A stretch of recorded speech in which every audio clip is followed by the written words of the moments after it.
নমস্কার, বাঙালি ভুরিভোজ ঋতুতে তোমাদের সবাইকে স্বাগত জানাই। আমি ঋতু। আজকে একটা নতুন রেসিপি নিয়ে চলে এসেছি।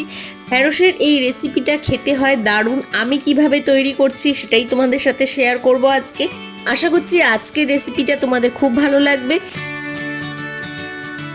কড়াইটা গরম হয়ে যাবার পর সর্ষের তেল দিয়ে দিলাম বেশ খানিকটার মতো। আজকের পুরো রান্নাটা সর্ষের তেলে করব। খুবই কম উপকরণ দিয়ে রান্নাটা করব, কিন্তু খেতে হবে দারুণ। ঢ্যাঁড়সটা আমি একটু বড় সাইজ করে কেটেছি, তোমরা চাইলে এটা ছোট করেও কাটতে পারো, স্বাদের কোনো পরিবর্তন হবে না। এবারে দেখো ঢ্যাঁড়সটা দিয়ে দিলাম তেলের মধ্যে। বেশ খানিকক্ষণ ধরে ঢ্যাঁড়সটাকে আমি ভেজে নেবো। ঢ্যাঁড়সটা ভাজা হতে থাক, তার ফাঁকে আমি দেখিয়ে নিই চলো আমি এখানে কি কি জিনিস ইউজ করছি। নিয়ে নিচ্ছি দুটো টমেটো, কিছুটা রসুন, নিয়ে নিচ্ছি ক্যাপসিকাম, নিয়ে নিয়েছি পেঁয়াজ।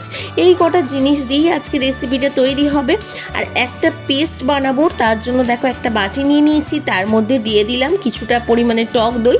আমি এই পরিমাণটা আমার যতটা ঢ্যাঁড়স সেই অনুযায়ী নিচ্ছি। আমার এই রেসিপিটা যে আমি করছি 300 গ্রামের মতো ঢ্যাঁড়স আমি ব্যবহার করেছি, তো সেই অনুযায়ী আমি কিন্তু মশলাগুলো ব্যবহার করছি। টক দইয়ের মধ্যে দিয়ে দিলাম 2 চামচের মতো হলুদ, আর 2 চামচ দিয়ে দিলাম গুঁড়ো লঙ্কা, দিয়ে দিয়েছি কাশ্মীরি লঙ্কা, দিয়ে দিচ্ছি এখানে জিরে গুঁড়ো, ধনে গুঁড়ো, আর দিয়ে দেবো এখানে 1 চামচের মতো বেসন। বেসনটা কিন্তু অবশ্যই ব্যবহার করবে, তবেই কিন্তু টেস্টটা অন্য ধরনের হবে। এবার দেখো ভালো করে আমি মিশিয়ে নিচ্ছি দইটার সাথে। এবার আমার পেস্টটা একদম রেডি হয়ে গেছে, এটা আমি আলাদা করে রেখে দেবো। ঢ্যাঁড়সটাকে আমি বেশ অনেকক্ষণ ধরে ভেজে নিয়েছি, আর আমার ঢ্যাঁড়স ভাজা হয়েও গেছে। এবারে ঢ্যাঁড়সটাকে আলাদা করে আমি একটা বাটিতে তুলে রেখে দেবো। আবারও কড়াইয়ের মধ্যে দিয়ে দিচ্ছি দেখো বেশ খানিকটার মতো সর্ষের তেল, দিয়ে দিচ্ছি জিরে ফোড়ন, এবার দিয়ে দিচ্ছি গোটা ধনে ফোড়ন, দিয়ে দিলাম দেখো পেঁয়াজ। পেঁয়াজগুলো আমি একটু বড় সাইজ করে কেটেছি, তোমরা এইভাবে একটু বড় বড় করে কাটার চেষ্টা করবে। পেঁয়াজটা একটু বড় করে কাটলে খাবার সময় কিন্তু দারুণ লাগে খেতে, সেই জন্যই পেঁয়াজটা আমি একটু বড় সাইজ করে রেখেছি। দিয়ে দিলাম দেখো ক্যাপসিকাম। পেঁয়াজ, ক্যাপসিকাম আর টমেটো সমস্ত সবজি কিন্তু একরকমভাবে আমি কাট করে নিয়েছি। এখানে দিয়ে দিচ্ছি দেখো টমেটোটা দেবার পর দিয়ে দিচ্ছি থেতো করে রাখা রসুনটা একটু থেতো করে নেবার চেষ্টা করবে, পেস্ট করবে না। এবারে দেখো রসুনটা দিয়ে ভালো করে অনেকক্ষণ ধরে নাড়াচাড়া করতে হবে। টমেটোটা হালকা একটু নরম হয়ে এলে তখন দিয়ে দিচ্ছি নুনটা দেবার পরই তোমরা বুঝতে পারবে সবজিগুলো সমস্ত কিছু নরম হয়ে এসেছে।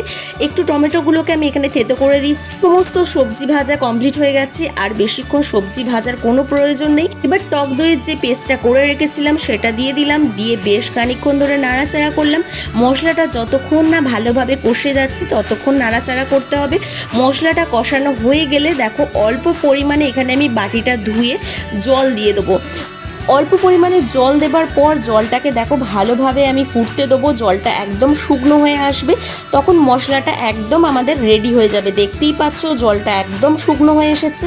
এবারে ভেজে রাখা ঢ্যাঁড়সগুলো আমি দিয়ে দিলাম, দিয়ে একটু নাড়াচাড়া করে নিলাম।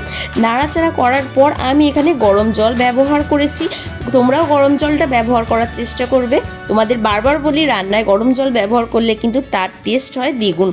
এবার গরম জল দিয়ে আমি বেশ খানিকক্ষণ ধরে ফুটিয়ে নেবো, 2 থেকে 3 মিনিট ফুটিয়ে নিও তোমরা, তাহলেই কিন্তু একটা সুন্দর ঢ্যাঁড়সের রেসিপি তৈরি হয়ে যাবে। দেখতেই পাচ্ছ কতটা লোভনীয় হয়েছে। এইভাবে সিম্পল একটা রেসিপি তোমরাও তৈরি করে নিতে পারো। যদি ভালো লেগে থাকে আজকের রেসিপিটা অবশ্যই লাইক করো, একটা কমেন্টস করো, আর পাশে থাকার চেষ্টা করো। আজকের মতো এ পর্যন্তই, পরের আবার নতুন একটা রেসিপি নিয়ে তোমাদের সামনে চলে আসবো। আজকের মতো টাটা।